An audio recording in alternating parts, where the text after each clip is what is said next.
OIC of South Florida is a community-based organization primarily focused on economic self-sufficiency, specifically getting people training in jobs. Our founder always believed that a job is the best social service in the world. A job is so much more than just about income. It's about a sense of self-esteem, a sense of pride in providing for oneself family, but certainly having the skills to be able to do that is our core intervention strategy, getting people the appropriate skills to be economically self-sufficient. There are all kinds of job seekers in our country. There are people that are ready and prepared for the college and university track. We got some of the best universities in the country, specifically here in South Florida, but there are a lot of things that deter academic and vocational gain. And so unlike or a little bit unique from the university system, the workforce boards, et cetera, our core concentration is economic self-sufficiency, but particularly engaging those sub-cohorts that have challenges. Those challenges may entail teen pregnancy, individuals who are coming from the foster care system, individuals who are returning from incarceration, who have an aspiration, a hope for economic self-sufficiency, but those elements deter them as a result of not being able to focus on just the academic credentials, but being able to make sure they work on child care issues or even diverting from teen pregnancy so that in fact their economic and vocational dreams could be attained. That's our core focus. Hence why we consider ourselves a community-based workforce development organization. The inference there is that to make sure that in addition to access to vocational training, you also deal with all the other challenges that many people in our community face today. We're a very, very proud partner with the Children's Services Council for quite some time now, and particularly one of our Youth Force initiatives, working with middle school aged kids that working on tutoring, on academic rigor, a lot of cultural enrichment activities, leadership engagement, and try to make sure that as on our youth side, we try to take a more proactive approach. We go in these communities where there tends to be some challenge. We call them, they used to be called at-risk youth, they're now called opportunity youth. Making sure that we focus on those areas where there's a high probability, maybe because they come from impoverished communities. But if you can get in there proactively and provide those engagement services, enrichment activities, one of the core things we think is a very, very divergent tactic is career guidance. We believe so often in our country we ask young people, what do you want to be when you grow up? But unfortunately, the resources that the school board sometimes has can be limited. You know, oftentimes there's like one brace advisor. And we think that career guidance, helping young people to be tapped into their innate talents and abilities, as well as these grand array of opportunities in our country, really is a deterrent mechanism because it taps into their personal interest, their innate talents and abilities, and help them to focus on a career path. The other reason why we think that's extremely important is because it facilitates contextual learning. As adults, we always tell young people education is the key, education is important, but until they tap into their innate talents and abilities and that light bulb comes on when they find their purpose and their passion, quite frankly, you build that self-interest and to contextualize the statements about why education is important. And that, in fact, is a magic of what we do here at OIC. You know, I would just say that I think that there are all kinds of learning institutions, be it the workforce boards who do a really good job.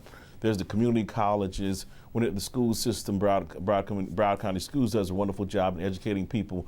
But I think there needs to be a multiple on-ramps, if you will, to get all kinds of job seekers opportunities to access economic self-sufficiency. And we believe we're one of many that is strategically poised to do a good job of helping really build the middle class in this community. It's really important. At the end of the day, people want to be able to not just earn an income, but feel a sense of esteem and do well by themselves and their families. We're very excited about this partnership with Broward College. In fact, I started off almost 15 years ago at Broward College, so coming back full circle. So we're very proud and thankful to the leadership of David Armstrong over at Broward College and the many faculty and staff over there. Here's how this came about. You know, I continue to observe this notion in our country about building the middle class, right?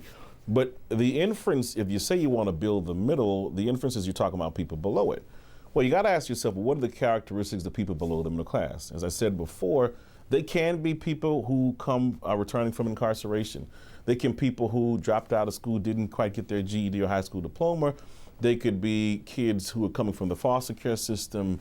They could also be young folks who might have gotten pregnant as a teen or simply just didn't get it quite right in the K through 12 system. Yet they have this aspiration to be economically self-sufficient.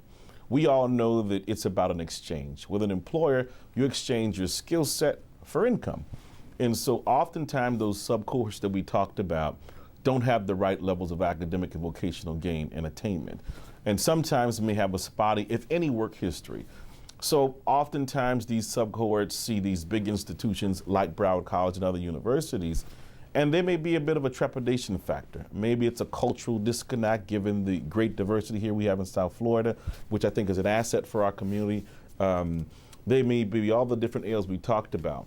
So sometimes they may be concerned if they'll be received well, if they have the confidence to do it, but they will come to a community-based workforce development organization like OIC.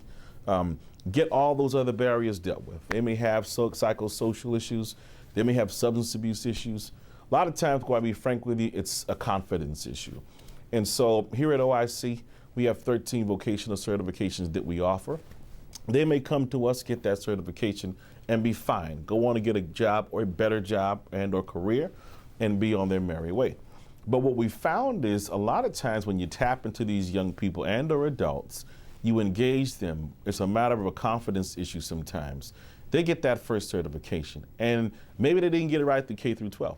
And now they're saying, you know what, OIC, I've overcome those obstacles. I didn't get it right in K through 12, but this learning thing is quite all right, and we want to do more.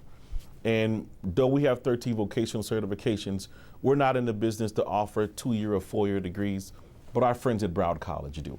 So we really consider ourselves the convener, kind of a bridge builder of sorts, to help people cross that street, figuratively, if you will, to go on to Broward College to get a skill and a better skill and a credential, which in turn increases their earning potential. And we're so proud of that partnership.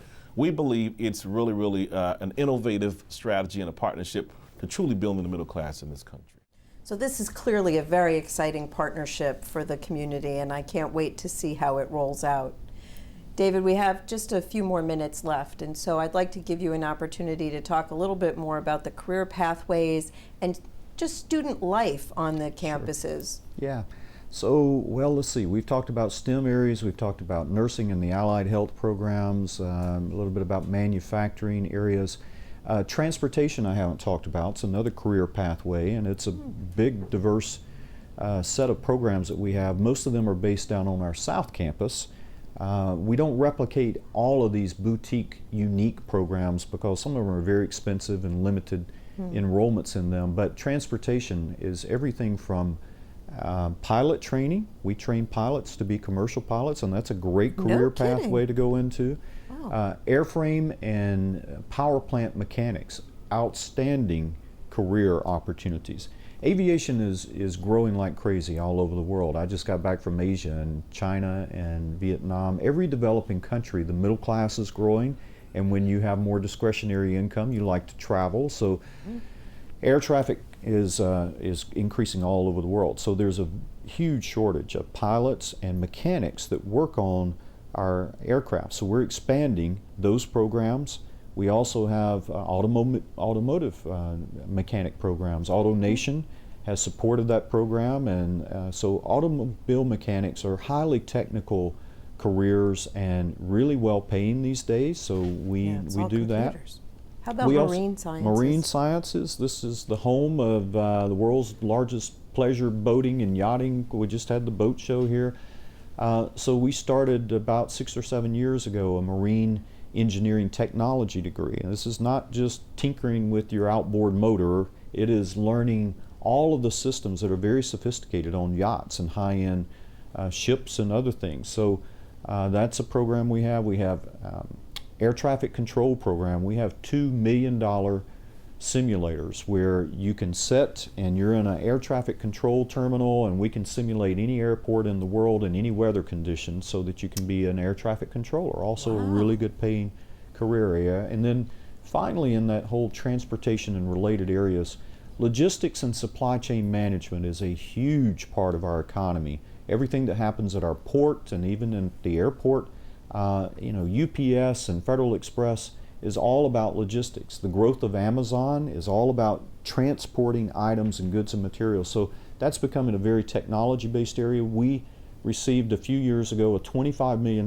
grant from the U.S. Department of Labor to lead the design of new curriculum to train people in logistics and supply chain management. So we're offering those courses at both the associate's degree level and bachelor's degree level now, as well as certifications in specific entry-level jobs.